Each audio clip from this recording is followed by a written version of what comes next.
Hello दोस्तों, मैं संदीप सुवर्णा, certified financial planner. आप लोग जानते हैं कि आज की तारीख में घर खरीदना कितना कॉस्टली हो चुका है, कितना महंगा हो चुका है। आज अगर लोन लेना रहेगा तो सबसे बड़ा टेंशन आता है ईएमआई। ईएमआई कितना आएगा। और अगर मैं 1 CR का घर लूँ और 20 लाख का डाउन पेमेंट करूँ तो वो 80 लाख का जो लोन है वो कम से कम आपको महीने का भरने आएगा 70 से 75 हज़ार रुपया, 70 से 75 थाउजेंड। इससे अच्छा आप एक स्मार्ट वर्क कर सकते हैं। आप ज़्यादा डाउन पेमेंट पे कीजिए ताकि आपको लोन कम लेना पड़े, क्योंकि लोन कम लेने से आपको ईएमआई कम आएगा और आपकी सैलरी पे ज़्यादा बर्डन नहीं होगा।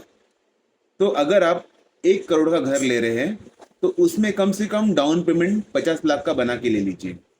नेक्स्ट 10 सालों में, 10 सालों में अगर आप 1 CR का टारगेट कर रहे हैं घर लेने के लिए, तो अगर आप 50 लाख का डाउन पेमेंट के लिए प्लान कर रहे हो, 50% डाउन पेमेंट के लिए, तो आपको महीने का आएगा 16 हज़ार रुपया पर मंथ विद 10% टॉपअप।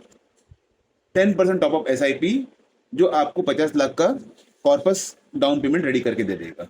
जिससे कि अगर आप 1 CR का घर लेने का प्लान कर रहे हो तो 50 लाख आप पे कीजिए, बाकी 50 लाख पे आप EMI जो अप्रोक्स 45 या 40,000 आपको EMI आ जाएगा।